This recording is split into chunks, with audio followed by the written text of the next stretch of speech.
Rádio Notícias de Coimbra está em direto, aqui da secção regional do Centro da Ordem dos Médicos. Temos connosco o Dr. Carlos Cortes, que é presidente aqui da secção regional do Centro. Ontem alertou para o facto de haver a necessidade de estarmos a realizar poucos testes, de termos de fazer mais testes à Covid-19. Pode-nos explicar um pouco esta opinião? Sim, há aqui dois aspectos importantes naquilo que diz respeito à testagem, e já a testagem nela é um aspecto importante nesta luta à Covid-19. Há vários, aqui vários momentos. Um deles é nós identificarmos muito bem quem é que tem, quem está infectado, quem está infectado com o vírus SARS-CoV-2. E para isso temos que testar as pessoas. E, aliás, uma das recomendações internacionais é precisamente uma testagem em massa, o máximo número possíveis de pessoas testadas. Nós, neste momento, estamos num período de confinamento, é mais difícil, esta dinâmica da testagem, que infelizmente, apesar, das recomendações, das orientações dadas pelo Ministério da Saúde, tem diminuído drasticamente. Estamos a atingir números abaixo dos 10% daquilo que se estava a testar durante o mês de janeiro, durante esta terceira vaga, que teve um impacto, como nós sabemos, muito grave, muito grande sobre a pandemia, sobre as pessoas. E aquilo que tem que ser feito são duas coisas. A primeira é voltarmos a iniciar uma testagem de toda a população de risco, de todos os contactos que possam existir com pessoas infectadas. E a segunda, e esta é uma novidade, e este, foi o desafio que foi lançado pela Ordem dos Médicos ao Ministério da Saúde, à Direção-Geral de Saúde, que é de incorporar no plano de testagem a testagem das variantes do coronavírus. O coronavírus, o SARS-CoV-2, tem tido transformações na sua morfologia, tem adquirido propriedades diferentes. Algumas delas são propriedades que lhe permitem ser muito mais contagioso, ser muito mais transmissível. Outras propriedades fazem que o vírus é mais agressivo do ponto de vista clínico. Muitos dos doentes, neste momento, que estão a ir para os cuidados intensivos, portanto, precisam de cuidados muito mais diferenciados, têm variantes do coronavírus, nomeadamente uma variante que está muito disseminada em Portugal, que é a variante inglesa. Os últimos dados que nós temos, que nós conseguimos colher, ainda ontem, junto do Instituto Ricardo Jorge, é que 55% da população neste momento estava infectada com a variante do Reino Unido, mas também há outras variantes, e é muito importante nós testarmos os doentes, as pessoas, e no caso do teste ser um teste positivo, de fazermos a identificação dessas variantes. Neste momento, as chamadas VOC, as variantes, de preocupação, são as variantes do Reino Unido, a variante da África do Sul, a variante do Brasil, Manaus, e a variante da Califórnia, no sul da Califórnia, ali na zona de Los Angeles. E elas têm características, algumas delas, por exemplo, posso acrescentar isto, podem ter aqui, isto ainda está em estudo, a capacidade de resistir às vacinas ou a infecções prévias. Normalmente, quando uma pessoa está infectada com este vírus, acaba por adquirir imunidade para o vírus. E não é, os casos de reinfecção são muito raros, mas eles acontecem, e acontecem nomeadamente com estas novas variantes, que têm esta capacidade de resistir tanto às vacinas como a uma infecção prévia. De forma que nós temos que saber muito bem, por um lado, qual é a variante que está a infectar aquele doente, para nós podermos encaminhar em termos de circuitos, em termos de isolamento, e também, muitas vezes, em termos de tratamento. Temos que saber exatamente se este doente tem uma variante mais agressiva, então temos que preparar aqui condições para o poder tratar de uma determinada forma. Mas também é importante, do ponto de vista epidemiológico, nós podermos mapear o país, saber onde é que estão estas variantes, como é que se fazem os circuitos dessas variantes, como é que se faz a sua transmissão. E o CNS está preparado para fazer os testes que depois distingam estas variantes? O Serviço Nacional de Saúde, neste momento, para identificar as variantes, temos duas formas de o poder fazer. A primeira forma é através da conhecida RT-PCR. E eu digo conhecida, é uma técnica de biologia molecular que permite identificar o SARS-CoV-2. Portanto, a esmagadora maioria dos hospitais tem essa tecnologia e, portanto, para identificar estas variantes, terá que adquirir, enfim, reagentes, sondas, para as poder identificar. Mas a tecnologia existe, só tem que adquirir reagentes. Depois, há outra forma também, mas que é uma forma muito mais diferenciada, e aí já é muito difícil os hospitais terem estes equipamentos, que é fazer a sequenciação do vírus. E a sequenciação dos vírus permite-nos duas coisas. Por um lado, identificar qual é a variante que nós temos presente, e por outro lado, também nos vai permitir identificar muito bem quais são as mutações. O vírus sofre mutações. Este conjunto de mutações define, enfim, determinadas variantes. A variante do Reino Unido tem algumas mutações, por exemplo, uma mutação que lhe confere a possibilidade de ser mais contagioso. Tem outra mutação que o vai tornar mais, do ponto de vista clínico, mais agressivo. Vai causar doença mais grave nos doentes que está a infectar. Portanto, estas mutações, através da sequenciação, podem ser identificadas. Portanto, há estas duas fórmulas. A identificação, resumindo, a identificação das variantes pode ser feita em qualquer hospital, desde que ele tenha os reagentes próprios para o poder fazer. Significa então que a sua preocupação com a realização destes testes e especificamente com a identificação dos vários tipos de vírus pode significar que também está preocupado com novos picos da doença? Claro.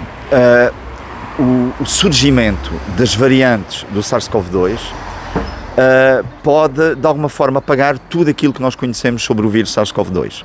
Nós sabemos que ele tem determinadas características em termos de transmissão e nós, tendo em conta essas características, adotamos medidas de prevenção, nomeadamente o uso de máscara, nomeadamente o distanciamento que existe entre as pessoas, a higienização, enfim, das mãos e de determinados locais. Com estas novas variantes, podemos ter que adaptar estas medidas de precaução às características destas novas variantes. Portanto, Quer dizer é que podemos ter de mudar de tipo de máscara ou mudar alguma coisa que já adquirimos agora neste ano? Por exemplo, o tipo de máscara, a higienização tem que ser feita de outra forma com estas novas variantes? O que eu estou a dizer é que estas novas variantes é quase um vírus novo que aparece. Portanto, é um vírus que vai adquirir determinadas propriedades e propriedades que nós agora ainda não conhecemos. Teoricamente, pode acontecer qualquer coisa com estas novas variantes. O vírus pode adquirir capacidade de ser muito mais transmissível do que é agora, mesmo com as variantes já conhecidas. Pode adquirir características que nos obriguem a alterar tudo aquilo que foi definido durante este último ano em termos de combate à SARS-CoV-2. O que nós temos que fazer é testar as pessoas, testar toda a gente, portanto fazer uma testagem muito mais intensa daquela que tem sido feita, para conseguirmos identificar os casos positivos, para eles serem imediatamente isolados, identificar qual é a variante que está a causar aquela doença, qual é a variante do vírus que está a causar aquela doença. Volto a insistir na questão do isolar. E para quê? Para estas variantes não se poderem disseminar na comunidade. Quando nós nos começamos a preocupar com a variante do Reino Unido, já era tarde demais, porque quase que já estava em quase metade da população portuguesa. Neste momento já ultrapassou metade da população portuguesa. Outro exemplo também interessante tem a ver com a variante da Califórnia, em que a variante da Califórnia, quando as autoridades começaram a demonstrar alguma preocupação pela variante da Califórnia, foi no início deste ano, em janeiro, em que ela estava presente na Califórnia em 20 a 30% dos casos de pessoas infectadas. Em fevereiro já estava em mais de 50% dos casos. Portanto, nós temos que, aqui neste caso em concreto, antecipar para não deixar que haja uma disseminação muito grande dessas variantes. E nós temos que as identificar logo. Para quê? É para depois não nos acontecer um caso. Eu recordo até as palavras de muitos governantes para explicarem esta terceira vaga. que responsabilizaram de alguma forma o surgimento da variante do Reino Unido. Isso foi dito várias vezes, que uma das causas podia ser precisamente o surgimento, uma das causas que contribuiu para a terceira vaga podia ser esta variante. Pois bem, para nós não voltarmos a ter nenhuma surpresa, temos que fazer estas duas coisas: identificar variantes, identificar as mutações do vírus. Muito bem. O que significa então que as vacinas podem não ser adequadas para combater estas variantes? É isso que me está então a dizer? As vacinas estão definidas exatamente para aquele vírus. Se o vírus sofre uma transformação, e nomeadamente numa proteína que é chamada proteína Skype, pode alterar completamente a resposta das vacinas a esse vírus. Trabalha então diretamente com os testes, portanto trabalha a sua especialidade na patologia clínica. Como é que tem sido este ano? Imagino que cansativo. Pode descrever um pouco como é que tem sido este último ano no seu trabalho? Nós iniciamos praticamente sem capacidade para identificar o SARS-CoV-2, e digo praticamente porque tínhamos capacidade para fazer algumas dezenas de testes diariamente. Portanto, isto foi em março, e acabamos com aquela que foi considerada, enfim, pelo Instituto Ricardo Jorge, como a maior capacidade de resposta de um serviço do Serviço Nacional de Saúde, em que atingimos picos quase de 2.000 amostras diárias, sendo que o meu hospital, eu trabalho no Centro Hospitalar do Médio Tejo, que incorpora o Hospital de Torres Novas, o Hospital de Abrantes e o Hospital de Tomar, recebia amostras da comunidade desde Setúbal, passando pela Grande Lisboa, por todo o Oeste, Distrito de Santarém, área de influência do Médio Tejo e do Norte Alentejo. Portanto, fizemos muitos testes, adquirimos uma experiência muito importante, temos uma capacidade de resposta neste momento que chega aos 2.500, 3.000 testes por dia, e adquirimos também a capacidade, penso que será um dos primeiros serviços do país a ter a capacidade de identificação das 3 variantes: Reino Unido, África do Sul e Brasil. E essa identificação, desculpa interrompê-la, essa identificação já é possível em todos os hospitais centrais, por exemplo aqui em Coimbra? Eu não sei exatamente qual é a capacidade neste momento para o Hospital de Coimbra fazer essa identificação. Eu, como lhe disse, fomos os primeiros a arrancar nestas 3 variantes. Iremos receber, provavelmente no decorrer da próxima semana ou da outra semana, capacidade também para a identificação da estirpe da Califórnia. Penso que seremos também o primeiro serviço a conseguir identificar sistematicamente esta variante. Temos também a tentar arranjar capacidade para detectar algumas mutações. Isso está a ser desenvolvido. Agora, independentemente dos hospitais neste momento estarem ou não a identificar as variantes, penso que alguns hospitais estão a identificar, alguns deles, somente a variante do Reino Unido. Aquilo que se impõe neste momento é a identificação sistemática destas variantes. Portanto, todos os hospitais do país têm que ter a capacidade para o poder fazer. Como ele disse, existe capacidade tecnológica. É preciso adquirir neste momento os reagentes para poder fazer essa identificação, que é mais fácil de identificar, demora menos tempo e é mais fácil de identificar do que o SARS-CoV-2. E porquê? Porque a amostra que tem que ter uma determinada preparação para nós fazermos o teste do SARS-CoV-2, para fazermos o despiste do SARS-CoV-2, já está, enfim, preparada para se poder identificar também a variante. Portanto, a identificação da variante, à partida, vai demorar muito menos tempo e é menos dispendiosa de tempo, de recursos humanos, do que propriamente a identificação do SARS-CoV-2. E é possível criar postos de testagem, assim como estão a ser criados os postos de vacinação, com a mesma dimensão? É possível tecnicamente? Tecnicamente é possível fazê-lo, obviamente. E até, do ponto de vista logístico, seria muito mais fácil criar postos de vacinação de testagem em alta escala, seria mais fácil do que no caso da vacinação. E já devia ter sido feito, há muito tempo. Não podem ser só os hospitais ou os laboratórios privados a ter este encargo. Era possível fazer postos de colheita.